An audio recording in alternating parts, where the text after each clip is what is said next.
Evil Grandpa is already near. Watch the video to the end to save us. Hello, friends. Today, we have found ourselves in a terrifying mode in Roblox. Escape from Evil Grandpa. It turns out this grandpa is not as simple as he seems at first glance. He was abandoned by his grandchildren and children, and now he lives alone in an old, gloomy house. And what did he do? He turned his house into a real nightmare. Hi, friends. Yes, Labrador is right. This grandpa turned out to be not only evil, but also quite inventive. He has set up many traps and obstacle courses in his house that we need to overcome. But the most interesting part is that he spent his whole life building a giant robot. Can you imagine? In the end, we will probably have to fight this robot. Labrador, run faster so he doesn't catch us. I'm scared. Grandpa's house is full of strange and dangerous places. For example, he has made floors out of lava and various poisonous liquids.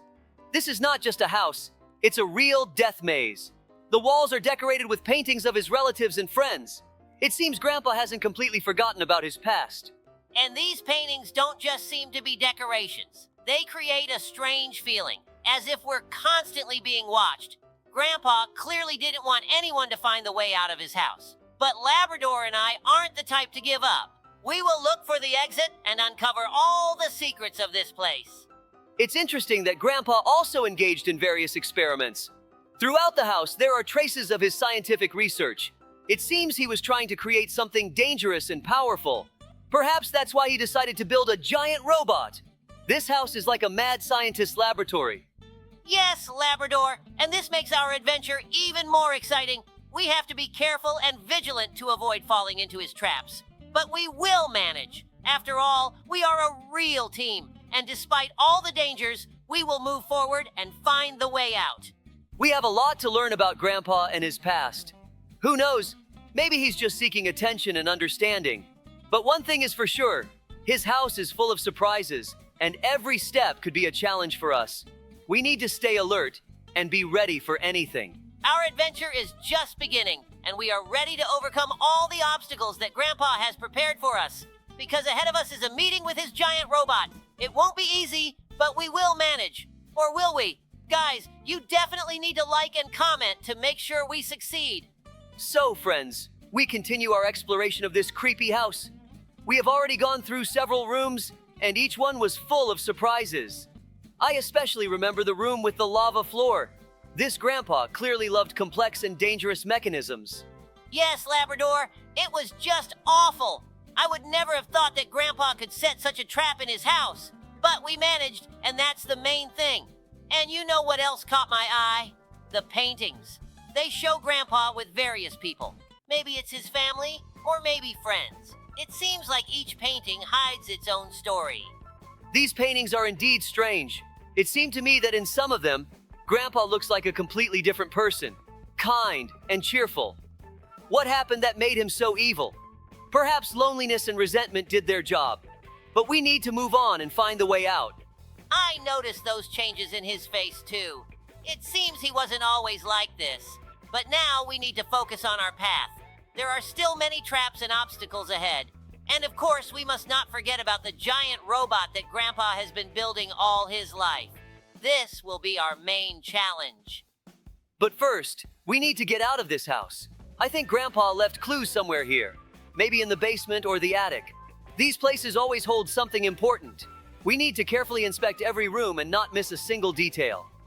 I agree, Labrador. We have to be attentive. Every little thing could be the key to solving the mystery.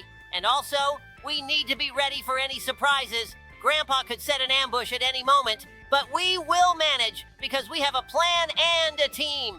Oh, how memorable this story is. As you know, our town is always full of interesting events, but this case truly surprised us. It all started at school when a new physical education teacher named Grandpa Steele appeared. At first glance, he was a kind old man, and all the children immediately liked him because of his gentle eyes and calm voice. But that was just a facade, behind which hid a real mystery. Yes, Labrador. At first, we didn't even notice that something was wrong.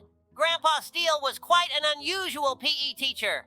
Instead of regular exercises during class, he suggested that the children do their training outdoors, running around the city and completing strange tasks. At first, everything seemed harmless, but with each passing day, His tasks became more and more bizarre. He asked the children to collect things from the streets. Bags, phones, wallets, anything small enough so that passersby wouldn't notice. The small tasks started with simple requests. Bring me something interesting, or take this as a souvenir. But soon when the children began bringing him other people's things, it started to raise suspicions. One of the students, Sam, accidentally told his parents that he had brought someone's glasses from the park because Grandpa Steele said it was part of the training. The parents immediately suspected something was wrong. They came to us with a complaint, and we started an investigation. When we began investigating, it became clear that Grandpa Steele wasn't just teaching physical education. He was manipulating the children, making them steal things from passersby, and those things later ended up in his class. He claimed it was a way for the children to develop agility, but in reality, it was a scheme to collect valuable items while also gaining power. The children felt they were learning something important, not realizing they were becoming part of a criminal activity. We couldn't just let this go. The day I discovered a couple of bags and phones in the classroom, I realized we needed to intervene. Dobie and I started keeping an eye on Grandpa Steele and his students. We noticed how he spent more and more time outside with the kids, directing them on their hunt. There was no doubt that Grandpa was using his position as a teacher to manipulate the students. And then came the moment when we decided to take action. We set up a trap. On the day of the next training session, we planted hidden cameras in the area where he usually held the lessons. When Grandpa Steele and the children approached one of the shopping rows, we saw him quietly push the students towards stealing. He even told one of them, "Pick up that bag, it'll come in handy." At that moment, it became clear that we needed to intervene immediately. When we approached and asked Steele about his actions, he immediately began to justify himself, claiming that his methods were just a training exercise to make the children more agile. But we knew that, in reality, he was using the children for his own gain. We called the police right away, and while they were on their way, we helped the children return all the stolen items to their owners. It wasn't easy, but we couldn't leave the kids in that situation. After we dealt with Grandpa Steele, all the children returned the stolen items. We talked to them and explained that it's important not only to train your physical abilities, but also to develop moral values. Grandpa Steele was, of course, arrested, and the school held a general assembly for students and parents. We told everyone how important it is not to fall for manipulation and to always remember your principles. Like I said, there's never a dull moment in our town. That day, strange fiery spots appeared in the sky, and before we knew it, a giant spaceship hovered over the city. It turned out that the aliens weren't here in peace. Their mission was rather unusual. They wanted to take all our grandfathers and grandmothers to a cosmic retirement home. Yes, Labrador, the aliens were planning to take the elderly, promising them comfort and peace. But the elderly didn't want to leave. The problem was that they were somewhat swayed by the promises, and the aliens began acting, trying to take them right off the streets. Of course, we couldn't let that happen. Dobie and I immediately began gathering the elderly and explaining that we needed to take action. But the aliens weren't going to back down so easily, and one of our elderly ladies was already on her way to their ship when Dobie and I intervened. That's when the idea struck me. We quickly gathered the elderly who could help and started devising a plan. Using antennas and old televisions, we set a trap for the aliens. They must have thought they had found an important signal and started following it, just as we had planned. When they got close, the elderly activated their traps, and Dobie and I sprang into action. The aliens started panicking, and we caught one of them. It immediately threw them off balance. After that, we set up a real finale. We cornered the alien ship in the town and created interference with their communications. They tried to leave, but their ships began losing stability. And so, we not only protected our elderly, but we also sent the aliens off peacefully. In the end, no one had to go to the cosmic retirement home, and the elderly threw a celebration in honor of their victory. Yes, that day was a real lesson for the aliens. The elderly in our town aren't just old people, they are real heroes. And for you and me, Labrador, it was yet another example of how important it is to act together. Well, friends, our adventure in the Escape from Evil Grandpa mode has come to an end for today. We learned a lot about his past and went through many challenges. Thank you for being with us every step of the way. Your likes and comments help us get better and braver. Don't forget to subscribe to our channel so you won't miss out on new exciting adventures in Roblox and other games. There's still plenty of fun ahead.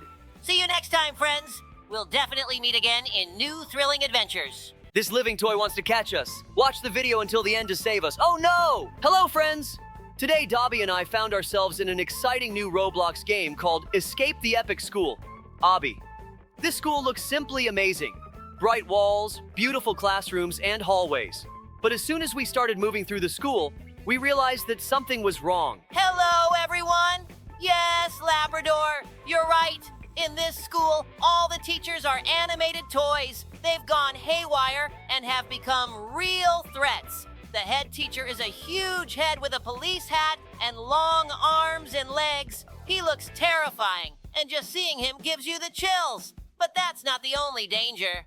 The school is indeed impressive with its beauty. Every classroom and hallway shows attention to detail. At first glance, it seems like the perfect place for learning. But we quickly understood that behind this beauty lies something sinister. The toy teachers, who were supposed to entertain children, now pose a serious threat.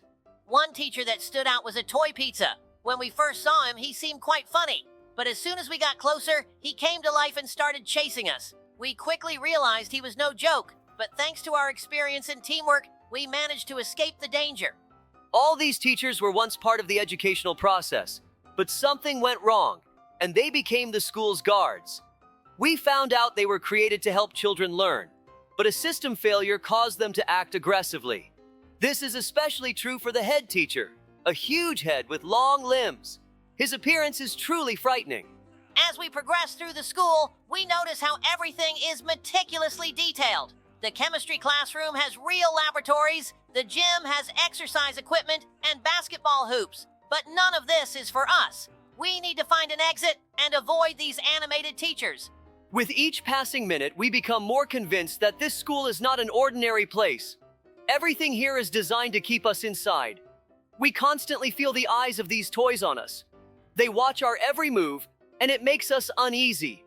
Despite all these difficulties, we remain optimistic. We know that together we can overcome any obstacles. We've found ourselves in similar situations before and always found a way out.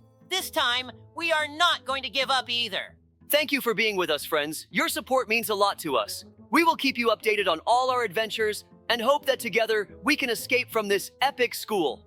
Stay with us because there's much more excitement ahead. We are confident that we can overcome all challenges and find a way out of this mysterious school. Don't forget to subscribe and like, and you can leave any comment, and we will respond to it. We have a story about a school. When Dobie and I received an urgent call to the school, I had no idea what awaited us. Usually such calls are related to minor incidents, but not this time. We were informed that the teachers had started acting strangely.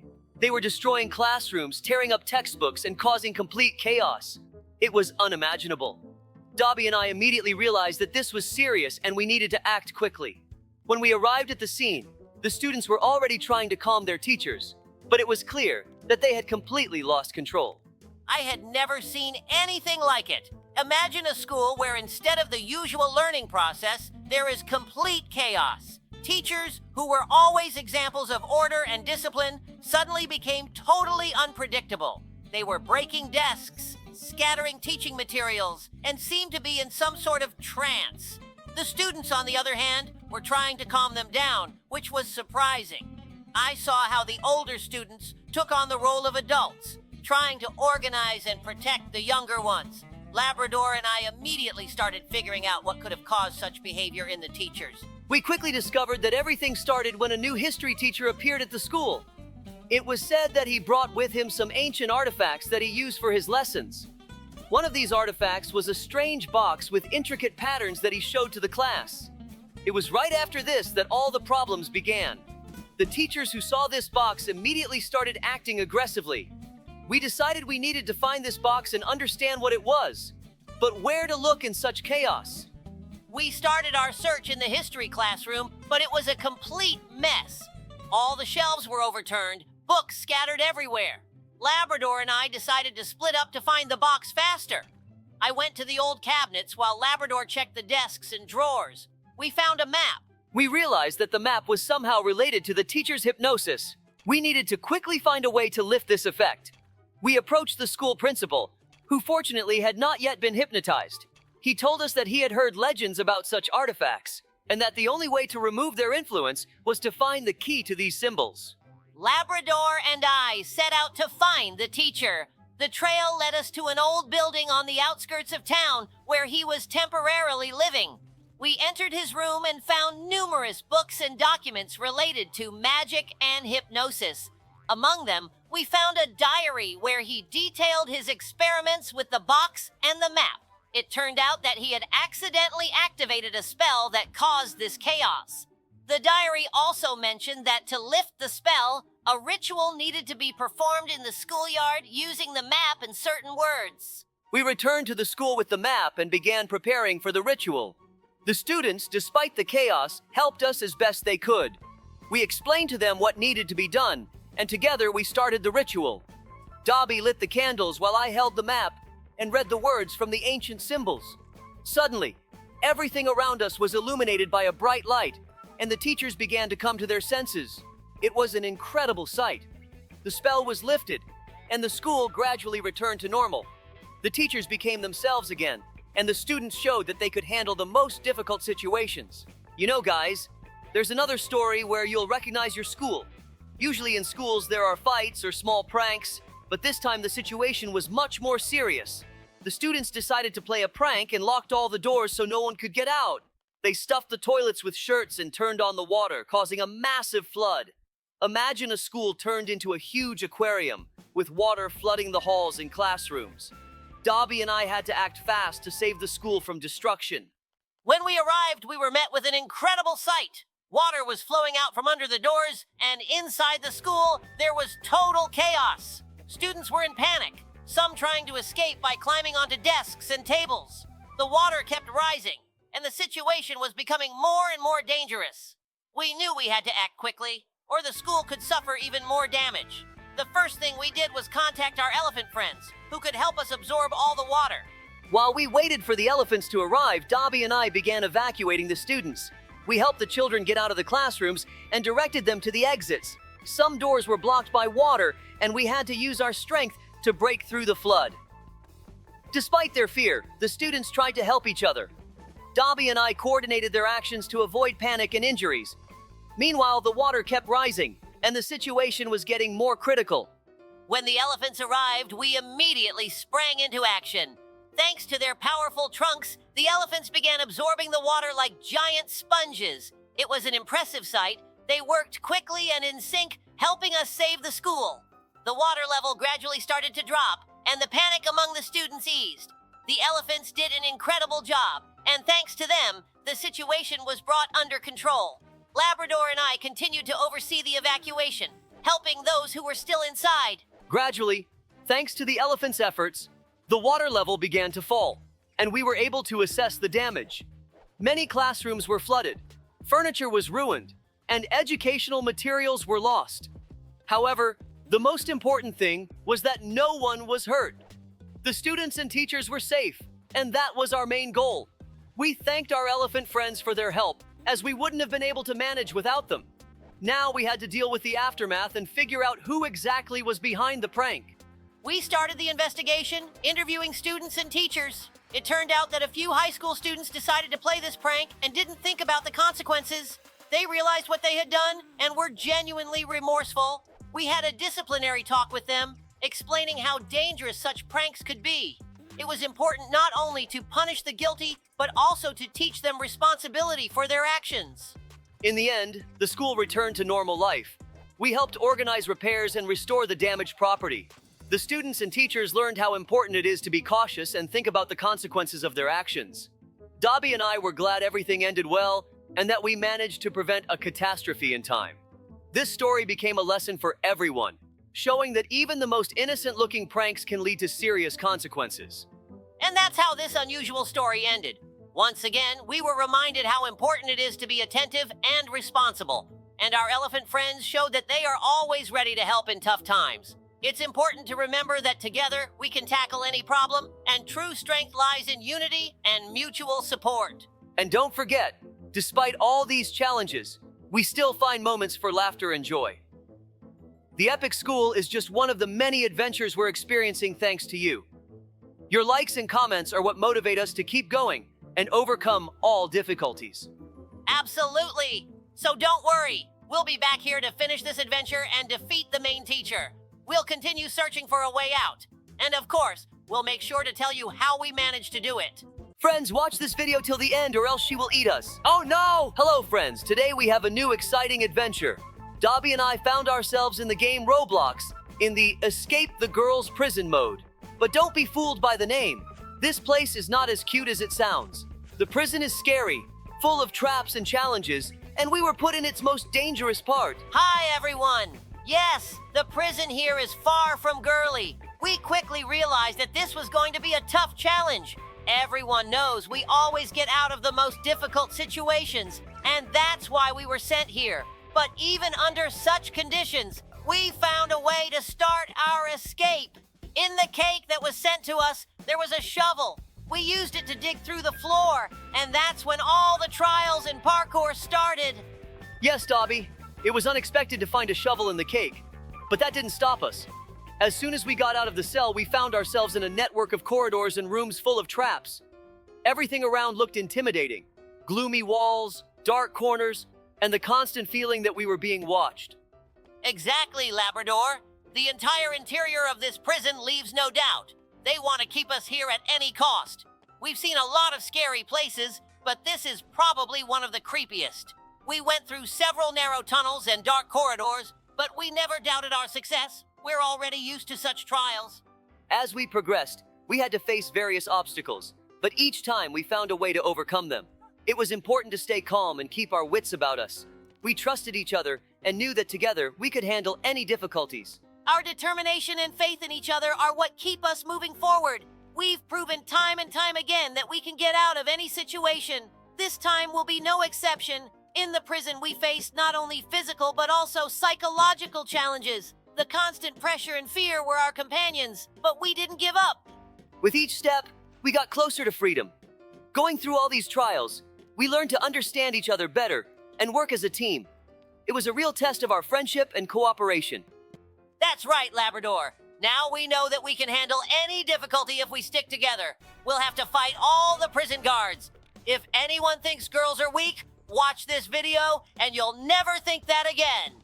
As you already know, this prison was specifically designed for girls. It was built to contain those who, in the eyes of its creators, pose a particular danger due to their skills or abilities. Despite its name, the girls' prison has become a place for those who have repeatedly proven their ability to escape from any traps and find a way out of the most difficult situations. Exactly. But why are Labrador and I here? The fact is, our successes in escaping various prisons have become known throughout Roblox. We have become legends, and our adversaries decided to test us in the most extreme conditions. They wanted to ensure that even in this terrifying prison, created with maximum caution and thoughtfulness, we wouldn't be able to find a way out. Of course, it wasn't easy for us. We understood that here we would face the most challenging trials they could come up with. Every corner, every door, and every corridor was filled with traps and obstacles. They hoped that in such a place, we wouldn't be able to use our skills and would be trapped forever. But they underestimated our determination and teamwork. Together, we are a force capable of overcoming any barriers. We knew we couldn't let down those who believe in us and follow our adventures. And although this prison was built for girls, it couldn't break our spirit and our will to be free. Subscribe, friends, and we will definitely get out of here. Or will we? Find out at the end of the video. Our animal city never stops surprising us. But what happened this time exceeded all our expectations. What started as an ordinary day turned into something completely bizarre. I woke up and discovered that the entire city had changed. And not just changed, every single resident had suddenly turned into a girl. Yes, that's right. Every animal, whether it was a lion, a rabbit, or even a bear, suddenly became female. At first, I thought it was a dream or some cruel prank, but when I stepped outside, I saw that the changes had affected everyone. Not only the animals, but I myself had turned into a woman. We needed to figure out what had happened immediately. Labrador and I started an investigation right away. We first interviewed witnesses and learned that the transformation happened in just a matter of minutes. Yes, I remember talking to Professor Owl, who said that this could only have happened due to a powerful magical influence or an unknown chemical substance. We went to the professor's lab to investigate possible causes. He was one of the few who remained calm in such a situation. In the lab, we conducted numerous tests. The professor checked the air, water, and even food for any anomalies, but everything seemed normal. Then, the professor suggested we examine the magical artifacts stored in the city's museum. There were many ancient and powerful items there that could have had such an effect. When we arrived at the museum, we discovered that one of the artifacts was missing. It was an ancient amulet with the ability to change one's gender. We immediately began searching for signs of theft. On the museum floor, we found a few drops of unknown liquid and paw prints leading into the forest. We followed the trail, and it led us to an old abandoned house on the edge of the forest. There, we found a group of unknown creatures who, as it turned out, had stolen the amulet. They had used it for their own purposes, but lost control of its power, which caused the mass transformation in the city. After long negotiations and explanations, we convinced them to return the amulet and help us restore the original order. With their help and the professor's knowledge, we devised a plan to reverse the spell. The amulet had to be activated at a specific time under the light of a full moon. On the appointed day, we gathered all the city residents in the main square. The professor activated the amulet, and under the light of the full moon, the spell began to work. Gradually, everyone started to return to their original forms. It was an amazing sight. After everyone had returned to their original forms, we discussed what had happened for a long time. The professor suggested that the amulet be kept in a more secure place to prevent such an incident from happening again. This event taught us a lot and brought the city's residents closer together. So, dear subscribers, sometimes the most unexpected events can bring us all together and teach us to appreciate what we have. We're grateful to everyone who helped us in this situation, and we hope there won't be any more surprises like this. Dear subscribers, Dobie and I have an incredible story for you. You know, in our animal city, something unusual always happens. But what happened this time even left Dobie and me stunned. At one point, the boys in our city suddenly started acting strangely. We noticed they became overly mischievous, disobedient, and began causing problems for the entire community. Everyone tried to handle the situation, but nothing seemed to work. In the end, a decision was made. All the boys needed to be gathered and locked up in a specially built prison. Labrador and I were on duty when we received the order from the city's elders. All the boys had to be sent to prison, and only girls would guard them. The boys had become a real threat. They wouldn't listen to their elders, their parents, and even started small rebellions. So, Dobie and I were given the task of ensuring the safe transport of all the boys to the prison. At that time, we didn't know exactly how everything would unfold. But, as always, we had to act quickly and efficiently. We knew the girls would handle it. They were smart, strong, and determined. When we arrived at the prison, the situation there was tense. The boys, as you can imagine, weren't going to surrender without a fight. They were confident they could escape or somehow defeat the girls. But the girls guarding the prison gave them no chance. Labrador and I closely monitored the situation, but trusted the girls in their responsibility. At first, of course, the boys resisted. They didn't want to follow the rules and even tried to stage small protests. But the girls, as true leaders, showed their willpower and wisdom. They didn't resort to violence, but used their communication skills and patience. Over time, the boys began to realize that in order to get out of prison, they had to change their behavior. Yes, exactly. At one point, when we were observing their interactions, it became clear that the very fact that the boys were in prison played a big role. Being in such an unusual position, they realized that only by working together could they achieve freedom. The girls taught them the importance of respecting one another and cooperating, as well as understanding how crucial it was to follow the rules for the common good. This was a real turning point in the history of our city. After a few weeks, we saw how the boys began to change. They started listening, helping each other, and acting as a team. Dobie and I often visited the prison to make sure everything was going according to plan. When we finally concluded that the boys had learned their lesson, we made the decision to release them. The girls were proud of their work, and the boys were grateful for the chance to change. Yes, and with that, we wrap up our adventure. If it weren't for your comments and likes, it would have been much harder for us. but it's your words that inspired us to keep going and not give up, no matter what. Thank you for your support. Don't forget to subscribe to our channel, leave likes, and follow our new adventures. We promise that even more exciting and challenging trials await us ahead. So, stay with us. See you soon, friends. Don't miss our next videos. They'll be even more thrilling. Guys, please watch till the end so this evil grandma doesn't catch us. Hello, everyone. This is Sheriff Labrador. Guess who we're running from today? Yes, I'm not alone. Dobie is with me. We're trapped in the house of an evil grandmother, and our goal is to escape. We need to be quiet so we don't wake her up, but it won't be easy. You think she's just an old granny? But that's not the case. You should see what she's done to this house. Grandma has set up real challenges in her home. She hated her grandchildren and decided to feed them cookies until they popped like balloons. But we managed to save them, and today we will stop her evil. Let's start the escape. Oh, look, it's a photo of that old man we already ran away from. Looks like they're married. Oh no, I hope she doesn't wake up. I remember how we escaped from that old man. Be sure to watch it on our WoW channel. Looks like this valve leads to the attic. I hope Grandma doesn't catch us here. Oh, she even set up mines. Why do you think this old woman locked us in a cage?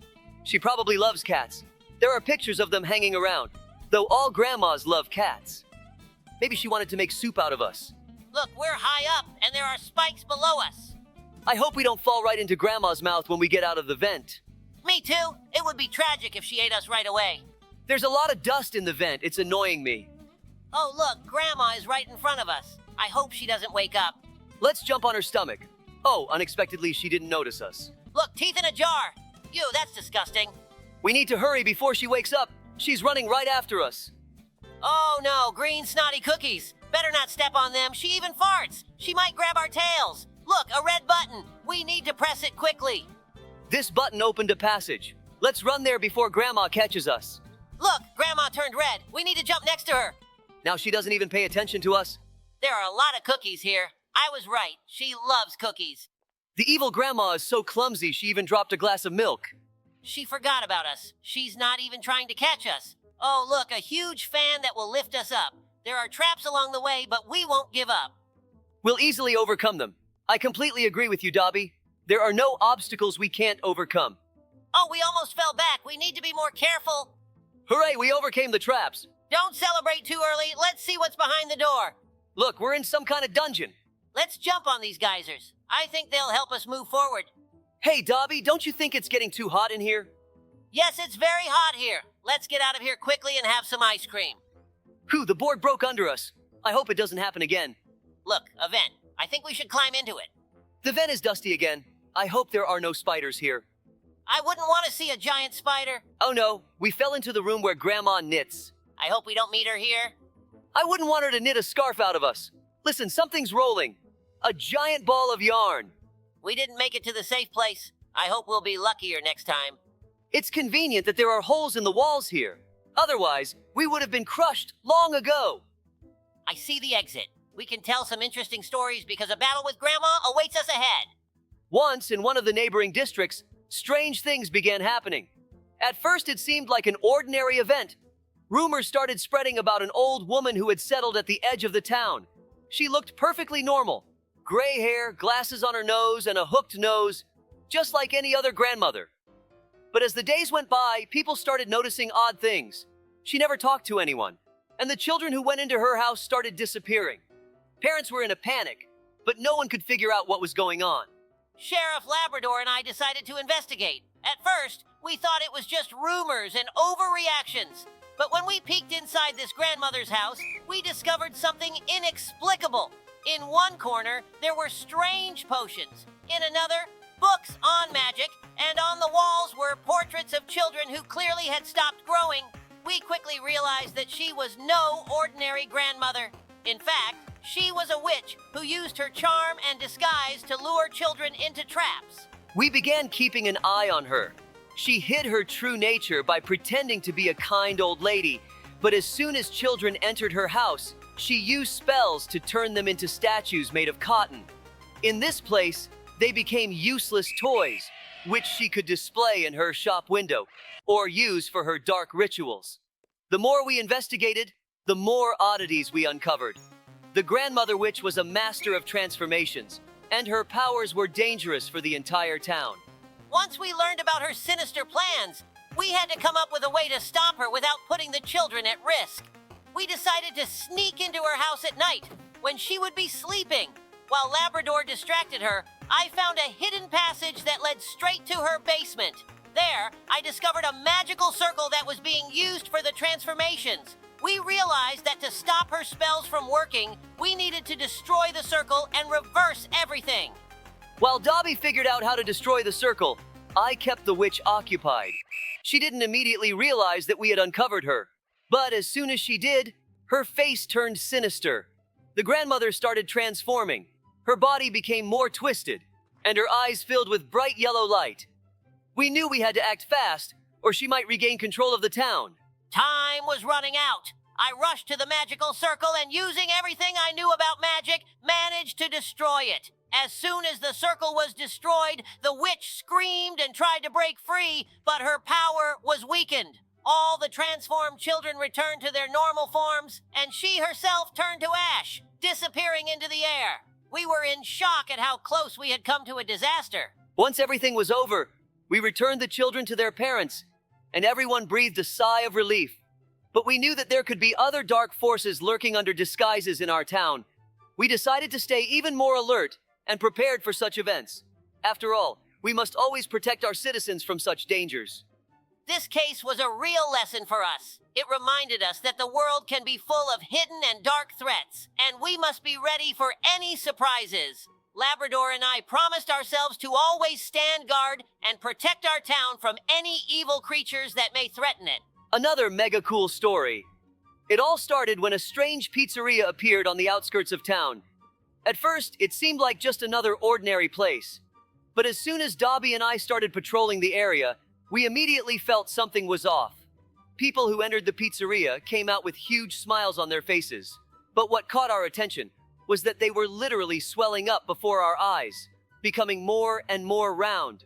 Labrador and I decided to find out what was going on. Soon we discovered that this pizzeria didn't belong to ordinary people, but to cyber robots disguised as grandmothers. These robots were programmed to feed anyone who fell into their trap with a special meal. But the food they served wasn't just delicious. It started filling people's stomachs with air, making them swell up like balloons. All this time, Dobie and I couldn't understand what kind of technology was behind these strange robots. We started observing them and soon realized that these cyber grandmothers were designed to lure townspeople into a trap. Every time someone ate their pizza, the cyber grandmothers used hidden mechanisms to fill their bellies with air, causing them to expand to enormous sizes. And strangely, no one could stop themselves. Eventually, they would just pop like balloons. Labrador and I started planning how to stop this horrible machine. We realized that if we didn't intervene right away, the whole town could turn into one giant bubble that couldn't withstand the pressure. To stop it, we needed to break into the pizzeria and destroy the main source of this evil plot. We knew the cyber grandmothers would be guarding the place with incredible strength, but we couldn't let this threat continue. Once we snuck inside the pizzeria, we saw the main cyber robot, the grandmother, standing at the counter, serving food to the customers. We immediately knew she had to be destroyed to end this. But as soon as we got closer, she started making strange noises, and her metal parts began moving like a real robot.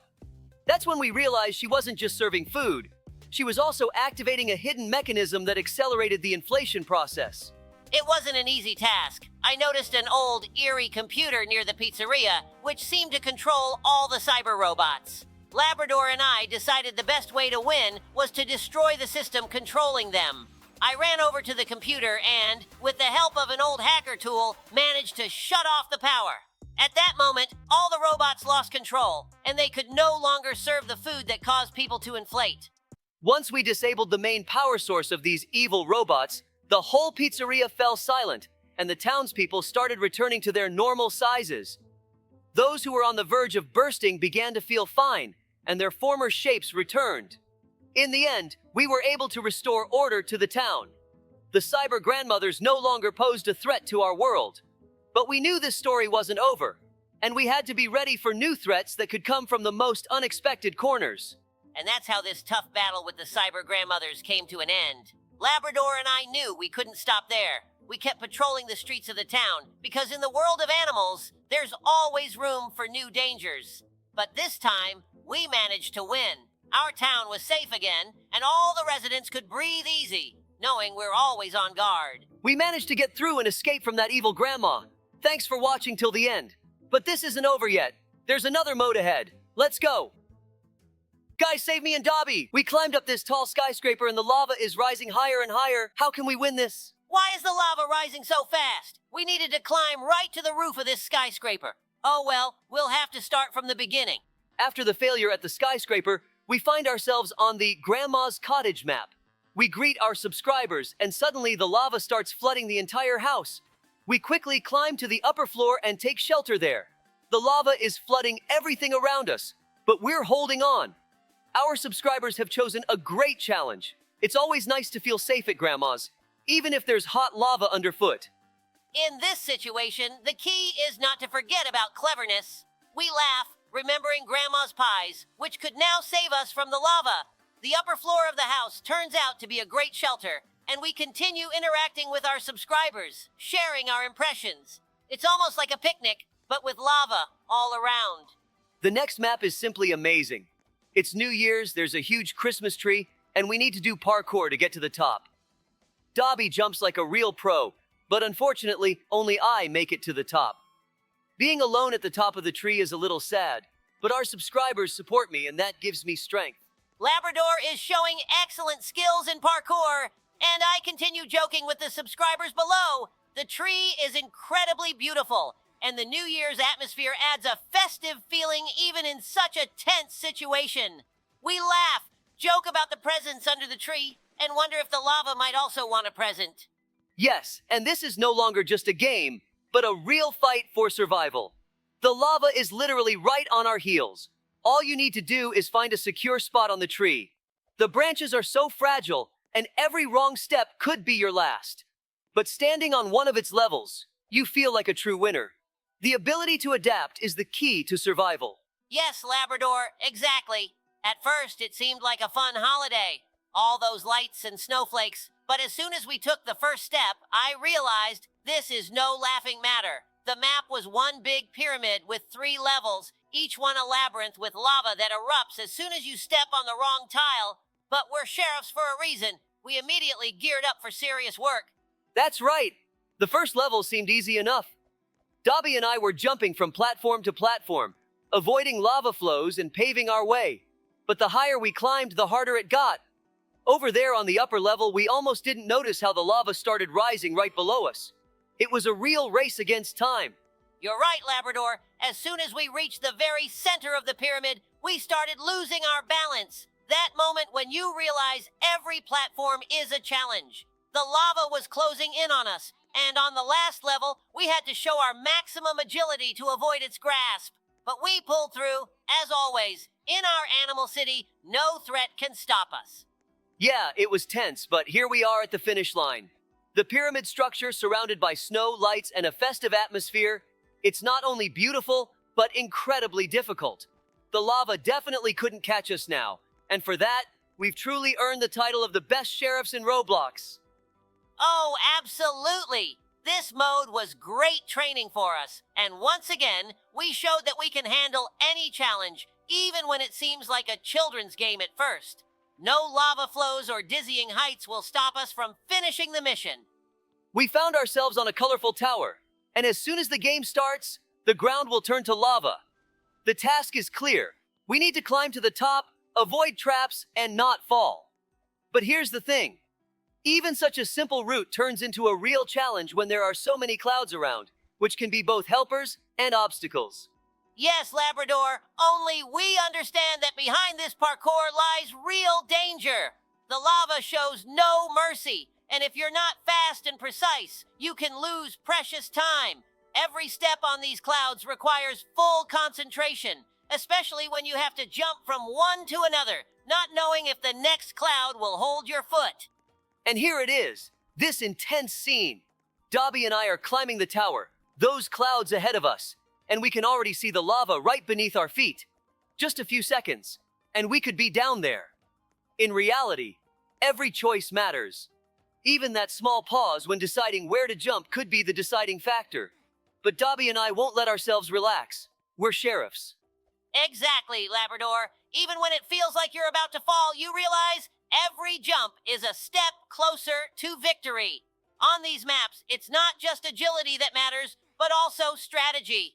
We've already been through challenges like this. In Roblox, it's important to know when to take risks and when to slow down to avoid ending up in the lava. Strategy and attention are the key points. Not long ago, Dobby and I faced a real disaster. A new scientist had arrived in our town, Professor Cvetic. He was known for his unusual inventions, but one of his creations led to a great catastrophe. He had created a device that he thought would make the world brighter and more colorful, but the result was terrible. This device started changing the colors of everything around, and not only the colors, it was distorting reality, turning the world into something completely different. The water turned into lava, and the trees became giant multicolored stones. Dobby and I immediately understood that we needed to take action. By the time we arrived at the scene, the town was already suffering from the consequences of the professor's invention. The water in the river was boiling like a volcano, and the flowers and plants were changing shape, becoming something unrecognizable. Professor Cvetic was in a panic. He said he hadn't intended for things to turn out this way, but the device had gotten out of control. In his laboratory, we found the device. It was a huge crystal emitting strange light pulses. Each of its movements changed everything around it. We realized that if we didn't stop the device, the consequences would be even worse. First of all, we turned off the power to try to stabilize the situation. But the device was too powerful, and simply turning it off was impossible. We had to find a way to neutralize it, and to do that, we needed to get to the core of the device. Professor Cvetic told us that there was a special stone inside that was responsible for all the changes. We had to find it and stop it. Labrador and I struggled to get into the professor's laboratory, where the device was still emitting bright flashes. We found the stone, which was connected to the energy source of the device. It emitted light like a rainbow, and when we touched it, we felt everything around us starting to change. The water began to turn into lava again, and the ground beneath our feet became soft like dough. We knew we had to find a solution quickly, or everything would be lost. I suggested using an old deactivator model we found in a corner of the laboratory. We connected it to the stone, and with God's help, we were able to stabilize the device. The stone began to dull, and the world around us started returning to normal. The water became water again, and the trees regained their usual shapes. But the aftermath wasn't as terrifying as we had feared, and the town became safe once more. We explained to the professor that his invention was too dangerous, and he promised never to conduct such experiments again. Recently, in our animal town, something truly unusual happened. Dobby and I had just finished our regular night patrol when we received an alarming call. Aliens were planning to invade our planet. Yes, you heard it right. The message came through a cosmic signal, intercepted by special services. We learned that alien dogs from the planet Zorks were heading to Earth, and if we didn't stop them, they would take over our world. Faced with this situation, we realized we couldn't just sit idly by. We were about to become the first dogs to travel to space. When we were told that we were the only ones who could carry out this mission, we didn't waste any time. We were sent to the Space Center, where preparations for the launch were fast and intense. We suited up in special spacesuits and met the team of scientists who would be assisting us. Our mission was simple. We needed to gather information about the aliens' plans and send it back to Earth. We never imagined we would become real space heroes, but that's how the situation turned out. The launch was truly unexpected. We blasted off into space, and at the moment when Earth was far behind, I felt the full weight of this journey. The cosmos was endless and full of mysteries. We were heading toward the planet Zorks, trying to be cautious and avoid falling into a trap. Our journey aboard the spacecraft wasn't easy, but Dobby and I stuck together and kept our confidence. We knew this might be our chance to save our home planet. Upon arriving at the planet Zorks, we were greeted by huge aliens. But fortunately, we discovered they weren't as menacing as we had thought. In fact, the aliens just wanted to learn from us how we deal with challenges on Earth. They weren't enemies, They just needed help to develop. Labrador and I shared our values with them: friendship, peace, and cooperation. At some point, we realized that instead of fighting, we needed to make contact and offer help. The reason for the invasion of our planet was a super delicious ice cream that drove the aliens crazy. We proposed that every week we would send them ice cream, and in return, they would leave our planet in peace. This experience taught us that in any situation, it's important to act with respect and look for peaceful solutions. Labrador and I will continue to protect our town, but now we know that even in space, we can find allies. Thank you all for watching. Let us know what you'd like to see next on our channel. See you soon. Hello, friends. It's Sheriff Labrador here again with my tireless partner, Sheriff Dobie. Today, we've jumped into a totally crazy mode in Roblox called Shrink or Grow to complete the obby. This is going to be a real puzzle challenge. Hit the like button if you love obbies and comment below who you think will complete all the levels faster, me or Dobie. Hey everyone! Oh guys, this isn't just any obby. Here, you don't just jump over obstacles, you also have to change sizes at the right time. In some sections, you need to shrink down to the size of an ant to crawl under barriers, while in others, you need to become a giant to leap over massive gaps. It seems like we're going to need all our agility and cleverness to make it through this obby. It all starts with a small level where we learn how to change sizes. There are magic platforms that either shrink us or grow us. And right from the start, it's clear that this won't be easy. You need to time your jumps onto the platforms perfectly to get the right size and avoid falling into the abyss. The backstory of this mode says that this obby was created by a great scientist who accidentally mixed magic potions and created a world where size doesn't matter. His lab was filled with experiments, and eventually the entire world turned into a maze with changing scales. Now we have to navigate through his creation to find a way out. But be careful, friends. The mode is full of traps, disappearing platforms, moving blocks, and even spikes that pop up out of nowhere. And the hardest part is choosing the right size at the right time so you don't get stuck or fall. Imagine, you need to shrink to slip under a laser and then instantly grow to avoid falling from high platforms. There are even sections where you have to switch sizes mid-air. For example, shrinking to slip through a narrow passage, then quickly growing to leap over a giant gap. It's like an acrobatic show, but with elements of magic and awesome obby challenges. We can get help from special power-ups, speed boosts, double jumps, or temporary invisibility to get through the toughest sections. But you still have to find those power-ups, and they might be hidden in the most unexpected places, like under a platform that you can only see when you're mini-sized. And of course, at the end of each level, there's a big final jump that you can only make if you choose the right sizes in the correct sequence. It's like a true test of speed, reaction, and logic. Guys, let us know in the comments which size you prefer, tiny or gigantic.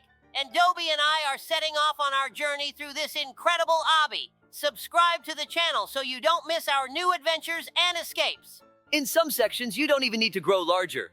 I just returned to my original size and easily got through it. Dobie, do you see this beautiful staircase we're walking on? It's painted in rainbow colors. Wow, it looks amazing. Sheriff, look back. With each step you take, the staircase disappears. You're lucky you're moving fast enough to get through it. The best move here would be to grow bigger and start running as fast as possible, just like Sonic. Oh, we've hit another staircase with waves. Let's grow larger here too and try to just jump over it. Guys, watch and remember these hacks. These Roblox modes really test your cleverness, and Dobie and I are super resourceful. We always find solutions to any tough challenges, right, Dobie? That's right. Wow, this looks like a real water slide, just like in a water park, but without the water. By the way, I've often responded to calls at water parks. It's a place where anyone can easily get injured. We're not medics, of course, but we have to figure out how they got hurt. Who knows? There might be evil scientists or wizards at the water park.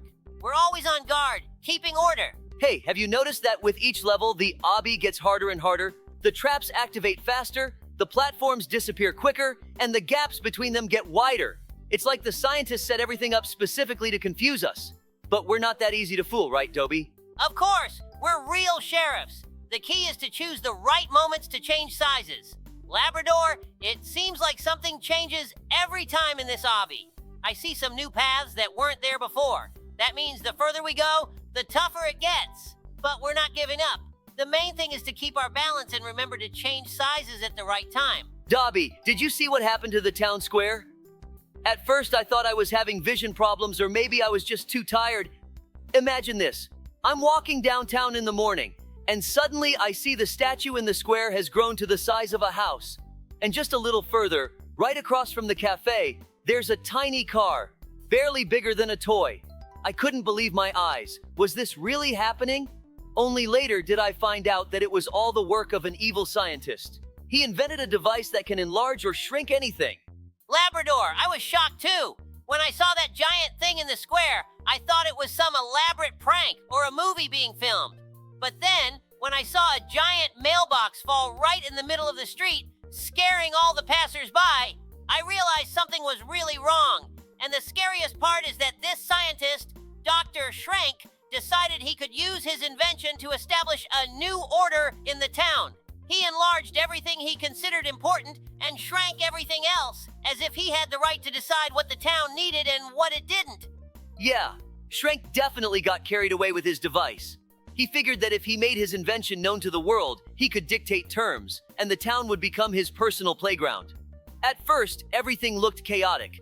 Giant objects blocked the streets, tiny buildings got lost among huge bushes and benches, but when he enlarged the town hall tower so much that it blocked out the entire sky, that's when it became a real problem. We knew we had to do something fast, but it wasn't easy. Shrank's device was very powerful and compact. It could be anywhere. Labrador, do you remember how we started searching for Shrank? We decided he must be hiding nearby to keep an eye on the results of his actions. We split up to search the area, and I found one of his hidden labs on the outskirts of town. It was full of all sorts of strange gadgets, and I almost stepped on one of his miniature robots that was patrolling the entrance. At first I thought it was just a toy, but then the robot started making alarm sounds, and I had to act fast to avoid causing a scene. You did a great job, Dobie! While you were checking out the lab, I stumbled upon Shrank himself. He was busy checking the results of his latest experiment.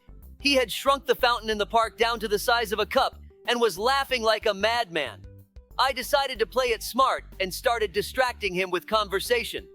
I told him his invention was really impressive, but hinted that without his device, the town couldn't function normally. You should have seen his face. Shrank was beaming with pride. But as soon as I noticed that the device was on his belt, I knew this was our chance. Labrador, you're a master at distraction. While you were talking to him, I managed to get closer and start deactivating his security systems. Those devices were set up to interfere with any attempt to get close to the main gadget. But luckily, I managed to bypass them using that miniature robot I had grabbed from his lab. And as soon as Shrank got distracted by your comment about the impact of his invention on the town, I made a dash and grabbed the device. Yes, we defeated him there, but there was another situation related to this mode. It all started like an ordinary day. We were doing our usual patrol of the area when we suddenly noticed strange, shiny blocks appearing in the square, resembling those from computer games. I thought it was some new art installation or maybe an advertising stunt. But when I got closer and saw that the blocks looked like they were made of magical gold, I started to worry. Then we discovered that these were actual lucky blocks created by an evil wizard. Labrador, it was incredible. At first, I thought you were joking when you said the blocks might be real. But as soon as I saw them up close, I realized they weren't just decorations. They had some kind of magical aura. As soon as we started investigating these blocks, something unexpected happened. One of them began to glow and emit strange sounds. We were lucky to be attentive. As soon as I touched one of the blocks, it opened up and a bunch of colorful sparks flew out. These sparks filled the air, and I knew we were in trouble. Yes, and that was just the beginning. When we opened a few more blocks, it became clear that they weren't just decorative. Each block was somehow linked to the wizard's magic. One of them released actual fire elementals that immediately began wreaking havoc in our park. Another block triggered a snowstorm right in the middle of summer. We quickly realized that we needed to find a way to stop this magic and figure out how it all connected to the wizard. Exactly. And you know what was the hardest part? Not just the blocks themselves, but the fact that they started attracting people's attention. Everyone began to gather around, and panic ensued. We tried to explain to people that these weren't just amusing toys, but a serious threat. Fortunately, we had a little time to figure out how to handle the situation. We decided we needed to find the wizard himself and figure out how to stop all these anomalies. But, as it turned out, he was aware of our interference. Yes, the wizard was very clever. We started deciphering the note and realized that the wizard had left clues on how to neutralize the magic of the blocks. It turned out that each block was connected to a specific element: fire, water, earth, and air. To stop them, we needed to find special amulets that the wizard had hidden in various locations around the city. We managed to find all the amulets and stop the magic of the lucky blocks, and everything ended well. Thanks for watching and listening to this video, everyone. Goodbye for now. I found 2 amulets and Labrador found the other 2. It will be interesting to see what happens next. Stay tuned for the next video. Goodbye for now. Hi, friends. As you can see, we're at school, which means today we have to escape from Mr. Stinky.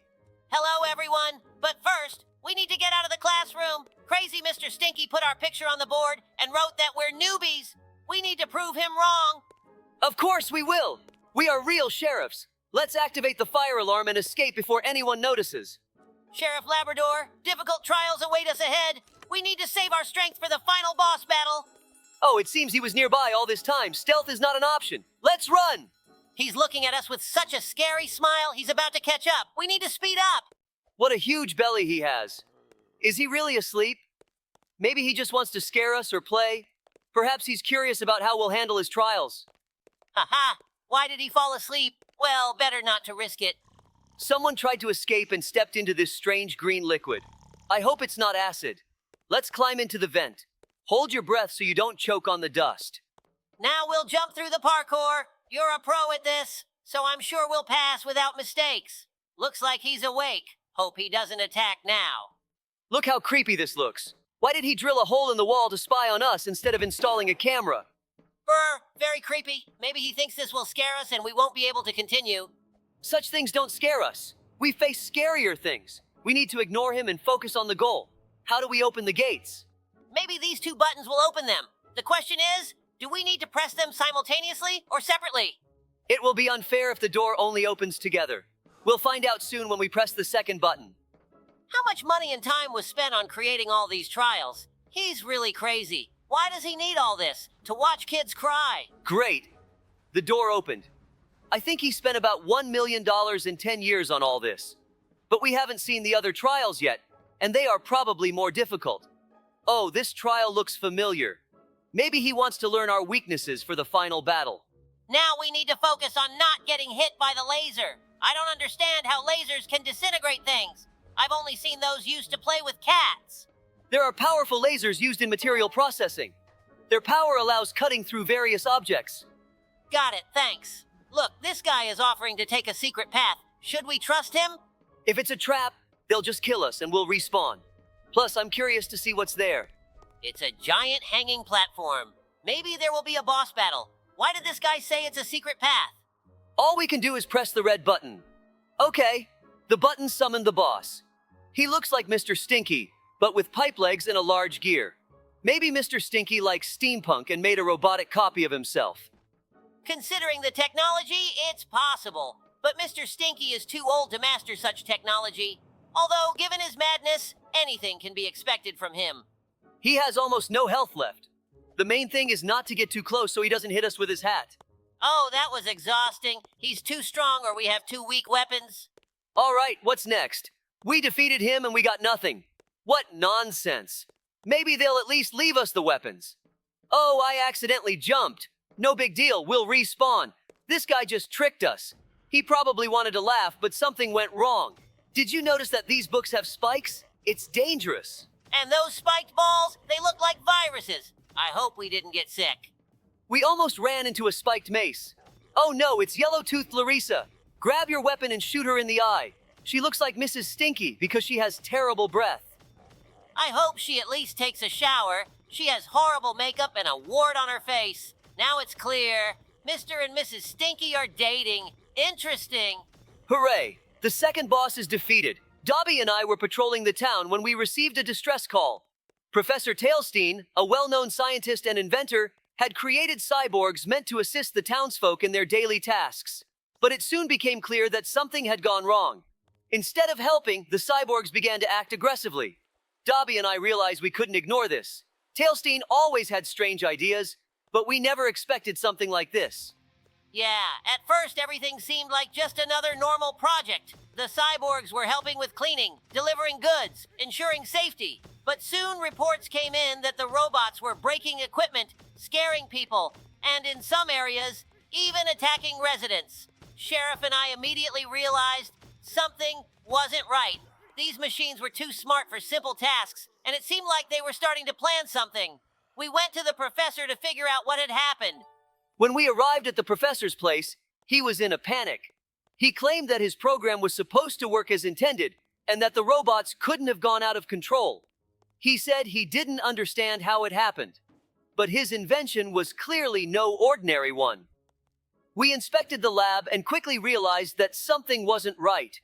We started suspecting that someone might have interfered with the system and introduced a virus that altered the behavior of these robots. Time was running out and we needed to act fast. The professor told us that the central control module, which controlled all the cyborgs, was located in an underground lab. It was a secured area, and getting in wouldn't be easy. But Sheriff and I knew that without accessing it, we wouldn't be able to stop the cyborgs. We began planning how to break into the lab, knowing that many dangers awaited us along the way. If we didn't succeed, the town would be destroyed. We entered the lab and immediately faced our first obstacle. A few cyborgs were patrolling the corridors. We tried to move quietly, but one of the robots spotted us and activated the alarm. More cyborgs appeared right away and started moving toward us. We had to act fast. Dobie and I fought back in sync, but every step was getting harder. The cyborgs weren't backing down. As soon as we passed the first corridor, we realized our task was only getting more difficult. New patrols were waiting for us at every corner, and if we weren't careful, we'd be spotted. I suggested using some devices to temporarily disable their sensors. We managed to pull it off, but time was running out, and we knew that every second counted. We kept moving toward the main hall, where the module we needed to disable was located. When we reached the central hall, we were met with a real cyber barrier. Several cyborgs surrounded the control module, guarding it. It was a full-on battle, but we knew we couldn't lose. We attacked from different sides, but one of the robots triggered the defense system. At that moment, we had to act quickly. While they blocked the entrance, I searched for a way to disable all their signals. In our town of animals, there's nothing scarier than a school night. It all began when we received a strange call. In the school where the youngest residents study, all the lights went out. At first, it seemed like a simple power outage, but as soon as Dobie and I arrived, we knew something was wrong. The darkness in the corridors was so thick that we could barely make out the path. There were no students to be found, but strange sounds echoed as if someone was wandering the dark halls. Sheriff and I decided to investigate the school. As we walked through the first floors, we noticed strange marks on the walls, as if someone had been hiding or running in a hurry. We made our way to the old basement, a place no one usually ventured into. The school was quite old, and the basement had always been surrounded by rumors. They said that many years ago, mysterious experiments were conducted down there. At that moment, Sheriff and I began to feel an unsettling sense of anxiety building up. We moved forward, trying to locate the source of the strange sounds. When we descended into the basement, the air was heavy, and the darkness felt almost alive. We discovered an old, dusty mirror that had once stood in one of the classrooms. It was covered in grime, but when we cleaned it, something strange reflected back at us. It wasn't our reflections, but silhouettes that resembled students, with empty eyes.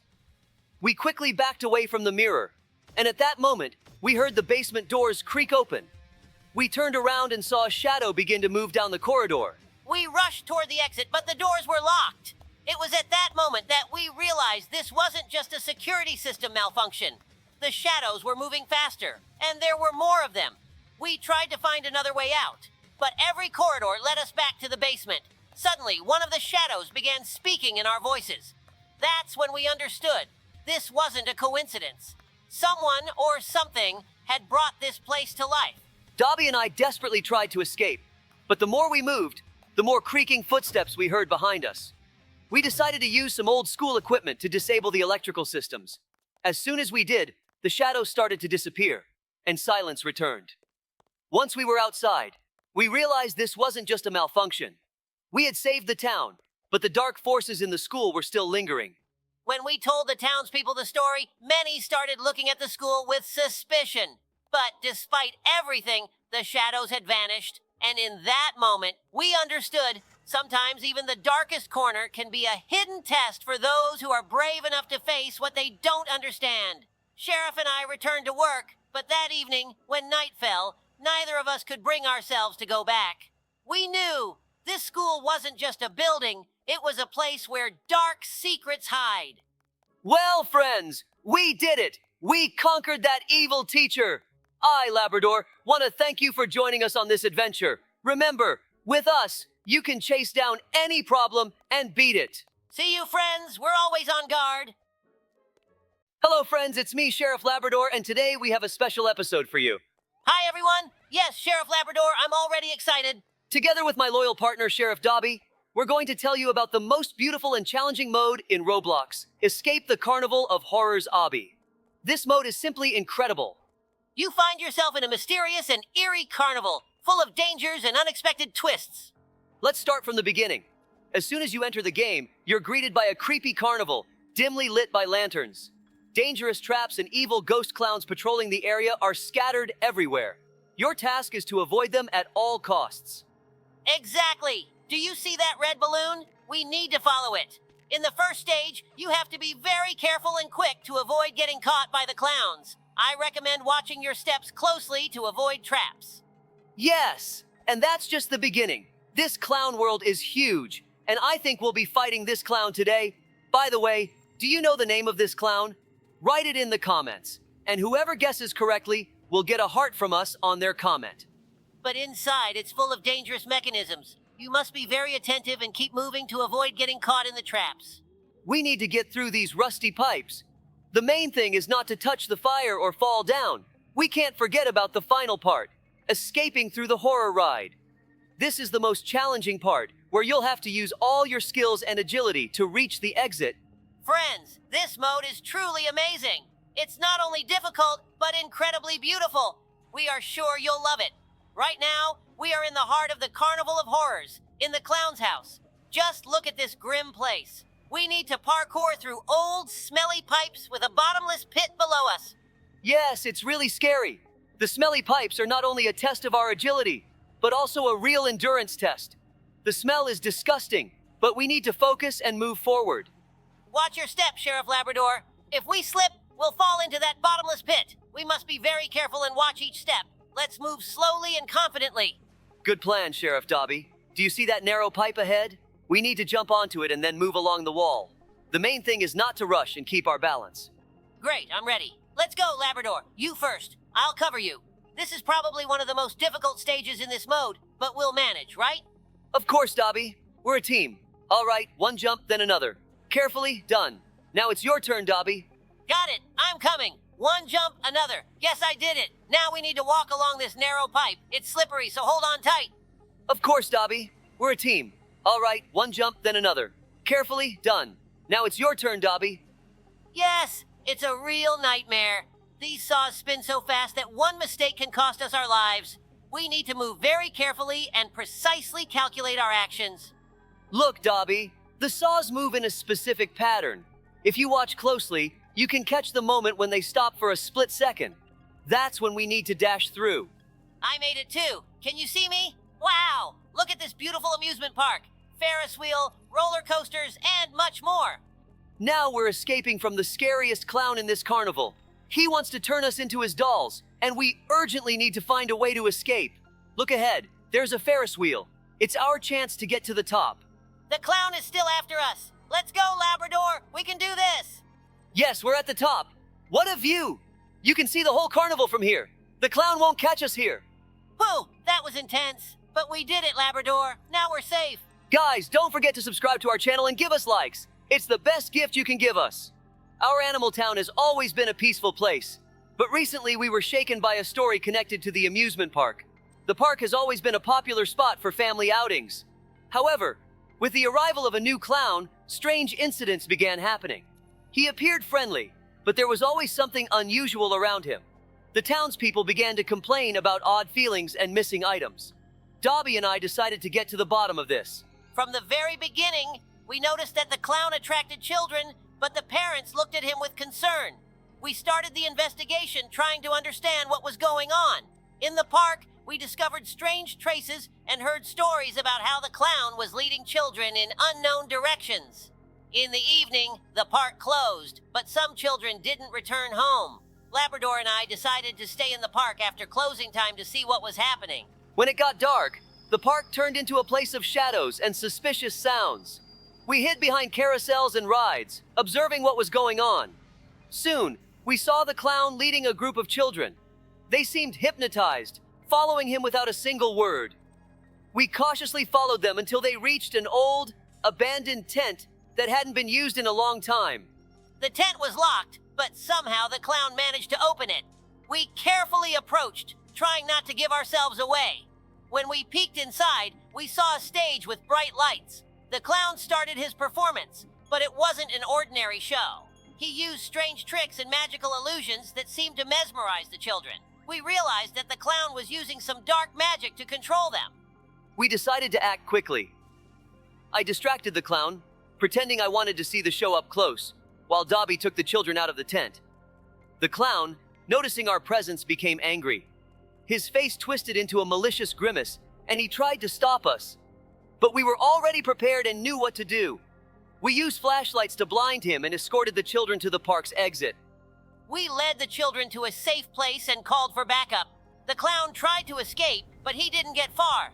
When our colleagues arrived, we arrested him and started the investigation. It turned out that this clown was a former magician who had lost his job and decided to use his skills for sinister purposes. Thanks to our efforts, the park became a safe place for family outings again. Labrador and I returned to the station, knowing that we had done an important job. We told the townspeople this story so they would know that even in the safest place, dangers can be hiding. But together, we can overcome any difficulties and protect our town. Recently, a new clown appeared in our town. He was so funny that he immediately became popular. Everywhere he went, people laughed until they cried. He performed street shows, visited people's homes, and entertained both children and adults. Everything seemed fine, but something wasn't right. Dobie and I started noticing that after the clown's visits, people's belongings went missing. At first, it was small things, but each day the number of disappearances grew. We decided to take control of the situation and figure out what was happening. We began to keep an eye on this clown, but he was so sneaky that none of our observers could catch him in the act. He would go into homes, show his tricks, and everyone seemed to forget what had happened. But as soon as the clown left, valuable items were always missing, from watches to jewelry. Sheriff Labrador suggested we find out what was going on, and soon we were in the middle of an investigation. We decided to set up a trap. One night, Dobie and I decided to keep an eye on the clown in person. We put on masks and went into one of the houses where the clown frequently showed up. When he arrived, we began to watch his actions closely. At first, everything went as usual. He entertained everyone with his jokes and tricks. But suddenly, during one of his tricks, we noticed his hand quickly slip behind his back and disappear into the host's pocket. That was the moment of truth.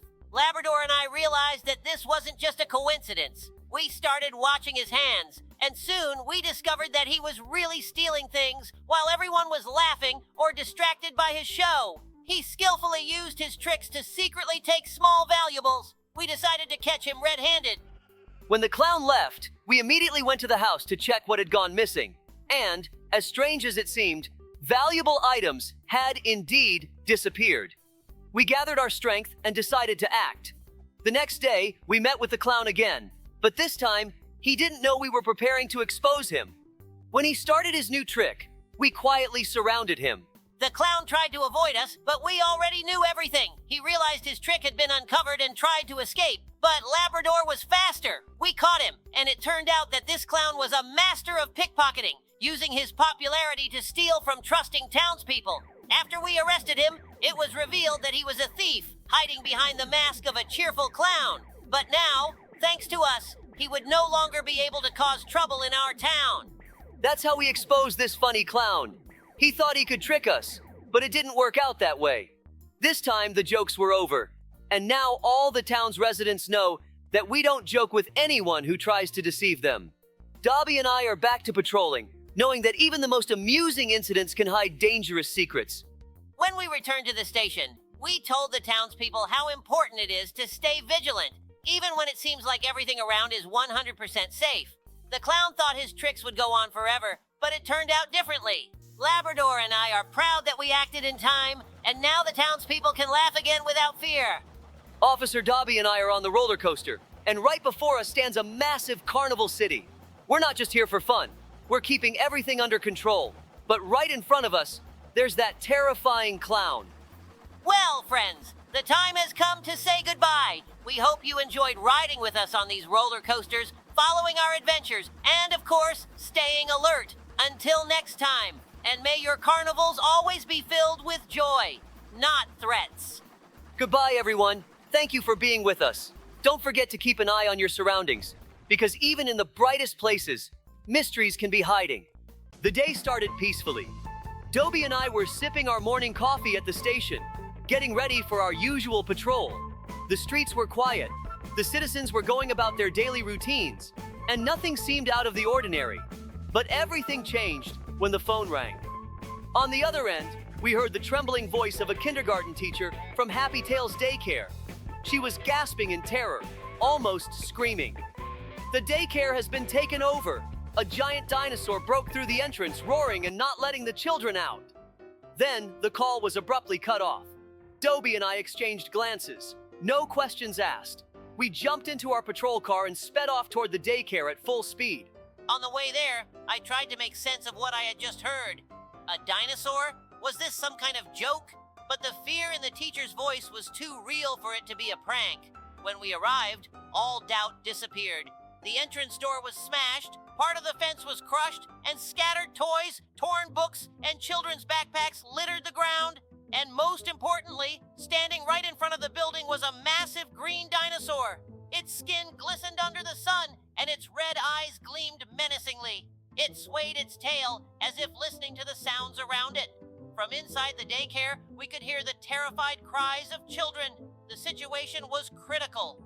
The first thing we did was assess the area. Behind the playground slide, a small group of children were huddled together, trembling. They needed to be evacuated immediately. The dinosaur noticed us and let out a deafening roar. The ground trembled beneath our feet. It stepped forward, scraping the ground with its massive claws. I took a step forward, drawing its attention.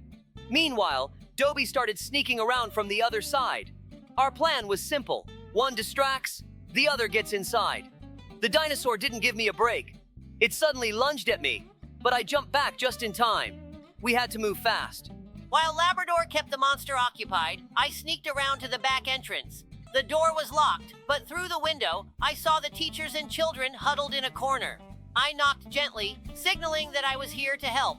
One of the teachers opened the door, and I saw the little ones clutching each other, whimpering in fear. They told me that the dinosaur had appeared out of nowhere. It had simply smashed through the fence and started roaring, trapping everyone inside. I gestured for them to stay quiet. We needed to get them out unnoticed. Meanwhile, I continued dodging the dinosaur's attacks. Then, I noticed something strange. A panel with buttons was glinting on its neck. This dinosaur was mechanical. Someone was controlling it. But who? And why? I didn't have time to think. I had to keep it away from the building while Dobie evacuated the children. I banged loudly on a metal trash can, drawing the dinosaur's attention. It turned its head toward me, growled, and took a step forward. I led the children out in small groups. We moved quietly to avoid drawing the monster's attention. The teachers helped, keeping the kids calm. Once the last child was outside, we pressed against the wall, watching Labrador. He was skillfully dodging the dinosaur, but he couldn't keep it up forever. Then I noticed a huge water tank on the roof. If we could lure the dinosaur underneath it, we might be able to disable it. I signaled to Labrador. We always understood each other without words. I immediately understood his idea. We had to lure the dinosaur directly under the tank. I took a few steps back, leading the monster toward me. As expected, it followed, roaring furiously. When it was right under the tank, Dobie gave me the final signal. At the last moment, I leaped out of the way. I pulled the lever, and a powerful stream of water came crashing down on the dinosaur. It started jerking and sparking. We held our breath. A few seconds later, it froze, then slowly collapsed onto its side. Silence. Everyone stared at the lifeless monster. The children started clapping. The teachers sighed in relief. We did it! As we stepped closer, I noticed a strange emblem on the dinosaur's body. It was the logo of an old laboratory that had been shut down years ago. So someone was still working on its projects. The real question was, why build a mechanical dinosaur? And why attack a daycare? We had saved the children, but we knew this was just the beginning. A new mystery had just begun, and I knew we would solve it. This day was full of surprises. We defeated a mechanical dinosaur, saved the children, but there were too many unanswered questions. Who built this monster? Why target a daycare? And would there be another attack? But for now, our job was done. The teachers and children were safe, and Labrador and I knew if our city was ever threatened again, we would be ready. The day started as usual. Coffee, reports, and post-inspections. Everything was calm in the city of animals. Dobie and I were about to start our morning patrol when a raccoon named Timmy burst into the station. He looked frightened, his eyes darting around, and he was out of breath.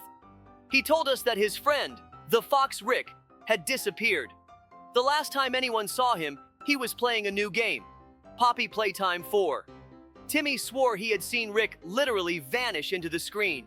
At first, we thought it was a joke or just childish fears, but then Timmy showed us his tablet. The game's loading screen was still glowing, and there, in the reflection of a store window inside the factory, was a silhouette. It looked just like Rick. I exchanged glances with Dobie. This all seemed impossible, but we couldn't ignore it. If the game was somehow pulling players inside, we needed to figure out why. We sat down in front of the screen. The title flickered, and then the words appeared. Welcome to the Playtime Toy Factory. Enter your names to join.